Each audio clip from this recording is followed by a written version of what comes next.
Chapter 3. Second and Third Mates. Second Mate. Navigation, Station, Watch Duties, Day's Work, Working Ship, Reefing, Furling, Duties Aloft, Care of Ship's Furniture, Stores, Duties in Port. Third Mate. Working Ship, Day's Work, Duties Aloft, in Port, Boating, Stores. The duties of the second mate are to command the starboard watch when the master is not on deck, and to lead the crew in their work. It is not necessary that he should be a navigator, or even be able to keep a journal, though he should know enough of navigation to keep the courses and distances during his watch, and to report them correctly on the slate. There are also many advantages in his being acquainted with navigation and able to keep the log, as in the case of the chief mate's meeting with any accident, or being removed from office. The second mate, however, does not, by law, necessarily succeed to the office of chief mate, as the chief mate does to that of master, but it lies with the master for the time being to appoint whom he chooses to the office of chief mate. Yet, if the second mate is capable of performing the duties of the office, he would ordinarily be appointed, as a matter of course. When the starboard watch alone is on deck, and the master is below, the second mate has charge of the ship. When both watches are on deck, the chief mate is officer of the deck, to whichever watch the time may belong, according to the division of the hours. When the master is on deck, he commands, in one watch as well as in the other. But the second mate does not give up the charge of the vessel to the chief mate, if he should happen to be on deck during the starboard watch, unless all hands are up.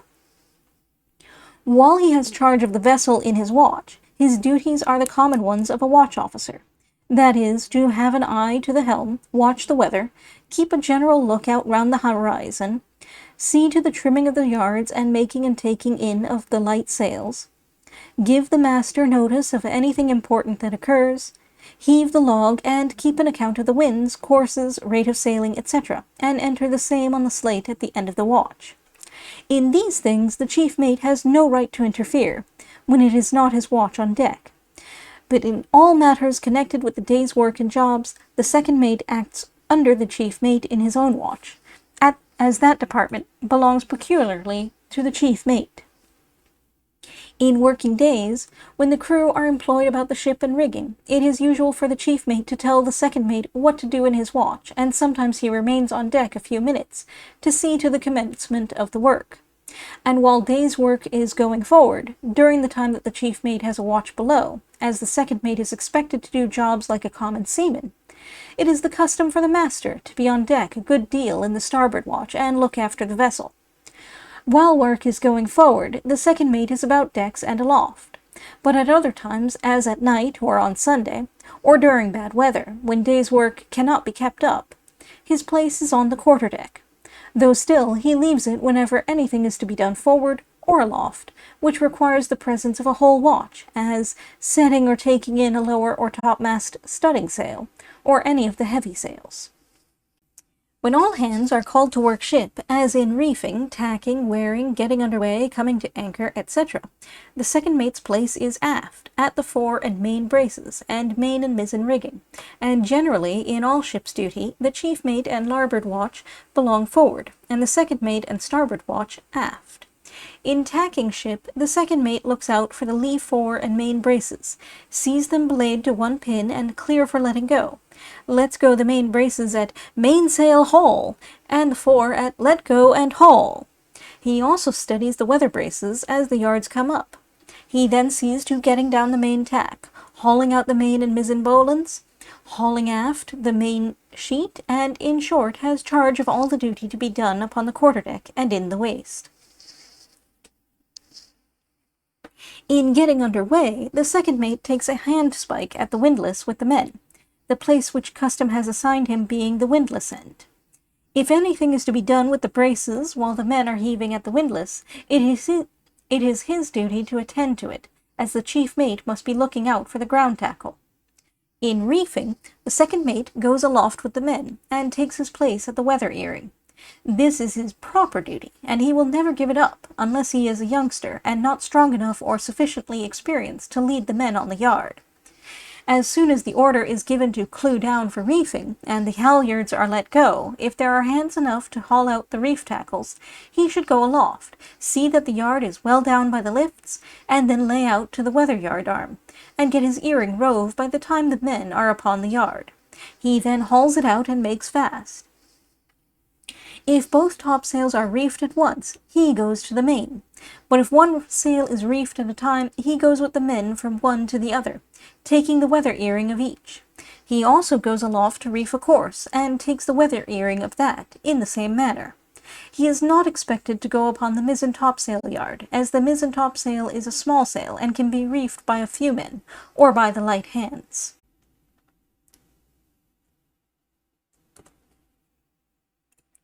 In furling sails, the second mate goes aloft to the topsails and courses, and takes the bunt, as that is the most important place in that duty.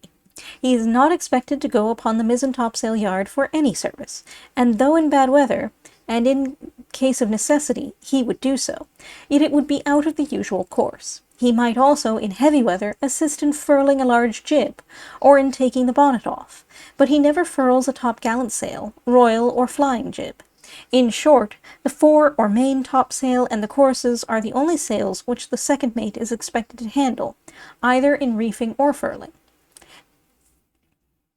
And, as I said before, if the sails are reefed or furled by the watch, he leads the starboard watch on the main and main topsail yards, and the best man in the larboard watch leads them at the fore.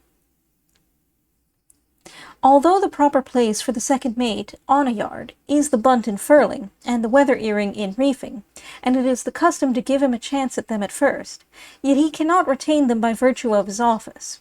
And if he has not the necessary strength or skill for the stations, it is no breach of duty in a seaman to take them from him.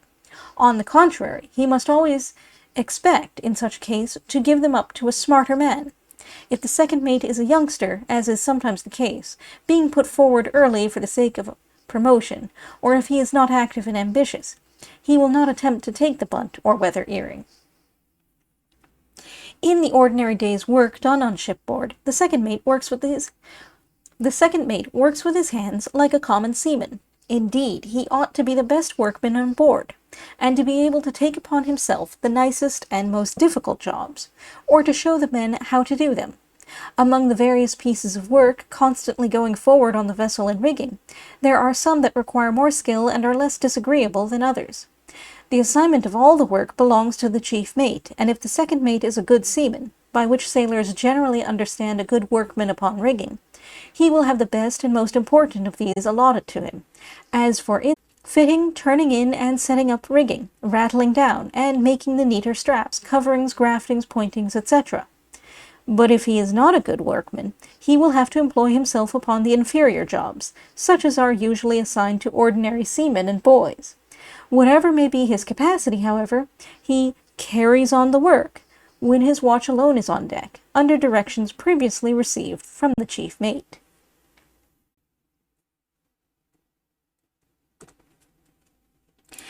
It is a common saying among seamen that a man does not get his hands out of the tar bucket by becoming second mate. The meaning of this is that as a great deal of tar is used in working upon rigging, and it is always put on by hand, the second mate is expected to put his hands to it as the others do. If the chief mate were to take hold upon a piece of work, and it should be necessary to put any tar on it, he might call someone to tar it for him, as all labor by hand is voluntary with him. But the second mate would be expected to do it for himself, as a part of his work.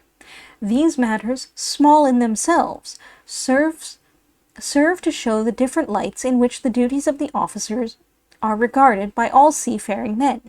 There are, however, some inferior services, such as slushing down masts, sweeping decks, etc., which the second mate takes no part in, and if he were ordered to do so, it would be considered as punishment, and might lead to a difficulty. In working ship, making and taking in sail, etc., the second mate pulls and hauls about decks with the rest of the men. Indeed, in all the work he is expected to join in. He should be the first man to take hold, both leading the men and working himself. In one thing, however, he differs from the seaman. That is, he never takes the helm. Neither master nor mates ever take the wheel.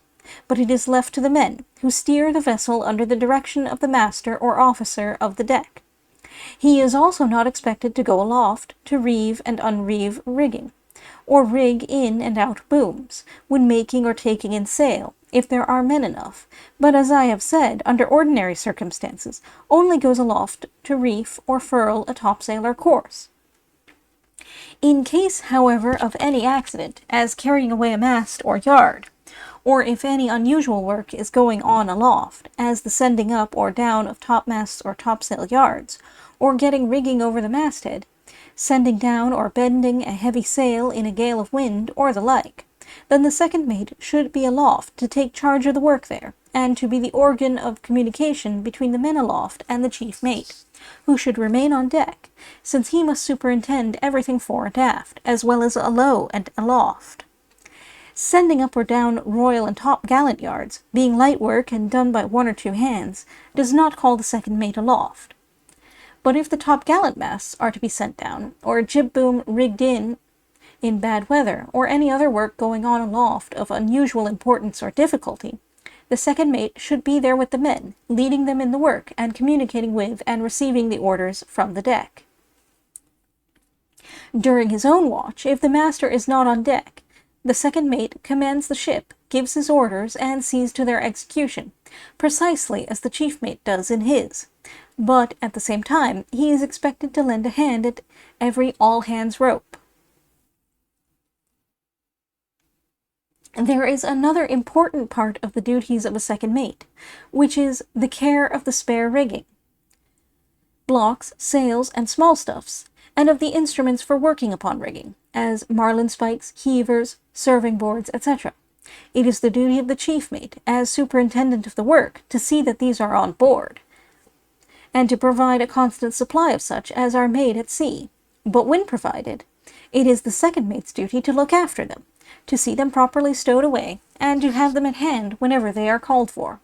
If, for instance, the chief mate orders a man to do a piece of work with certain instruments and certain kinds of stuff, the man will go to the second mate for them, and he must supply them.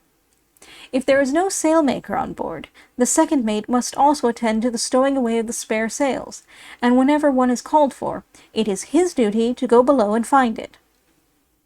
So with blocks, spare rigging, strands of yarns, and any part of a vessel's furniture, which an accident or emergency, as well as the ordinary course of duty, may bring into play. So also with the stores. It is his duty to see to the stowing away of the water, bread, beef, pork, and all the provisions of the vessel, and whenever a new cask or barrel of water or provisions is to be opened, the second mate must do it. Indeed, the crew should never be sent into the hold or steerage, or to any part where there is cargo or stores, without an officer. He also measures out the allowance to the men, at the rate ordered by the master. These latter duties, of getting out the stores and weighing or measuring the allowance, fall upon the third mate, if there is one, which is seldom the case in merchant vessels. While in port, when cargo is taking in or discharging, the second mate's place is in the hold, the chief mate standing at the gangway to keep account and to have a general supervision. If the vessel is lying at anchor, so that the cargo has to be brought on or off in boats, then the boating duty falls upon the second mate, who goes and comes in the boats, and looks after the landing and taking off of the goods. The chief mate seldom leaves the vessel when in port. The master is necessarily on shore a good deal, and the second mate must come and go in the boats, so that the chief mate is considered as the ship-keeper. So, if a warp or kedge is to be carried out, or a boat is lowered at sea, as in boarding another vessel, or when a man has fallen overboard, in all such cases the second mate should take charge of the boat. When in port, the second mate stands no anchor watch, but is expected to be on deck until 8 o'clock, which is the hour at which the watch is usually set. If, however, the ship is short-handed, he would stand his watch, in which case it would probably be either the first or the morning watch. The second mate lives aft, sleeping in the cabin, if there are no passengers, or else in a stateroom in the steerage. He also eats in the cabin, but at a second table, taking charge of the vessel while the master and chief mate are at their meals. In packet ships, the two mates generally eat together by themselves at an earlier hour than the master and passengers. Third mate. Merchant vessels bound on long voyages, upon which there are many vicissitudes to be anticipated, sometimes carry a third mate. But this is unusual, so much so that his duties have hardly become settled by custom. He does not command a watch, but belongs to the larboard watch, and assists the chief mate in his duties. He goes aloft with the larboard watch to reef and furl, as the second mate does with the starboard, and performs very nearly the same duties aloft and about decks. If he is a good seaman, he will take the earing and bunt on the head yards, as the second mate does on the after yards, and in the allotment of work he will be favoured with the most important jobs, if a good workman. Otherwise he will be put upon the work of an ordinary seaman. He is not expected to handle the light sails. He stands no helm, lives aft, and will look out for the vessel at mealtimes if the second mate dines with the master and chief mate. While in port, he will be in the hold or in the boats, as he may be needed, thus dividing the labour with the second mate. Perhaps his place would more properly be in the boats, as that is considered more in the light of fatigue duty. He also relieves the second mate of the charge of the stores, and sees to the weighing and measuring of the allowances, and in his watch on deck he relieves the chief mate of the inferior parts of his duty, such as washing decks in the morning, and looking after the boys in clearing up the decks at night.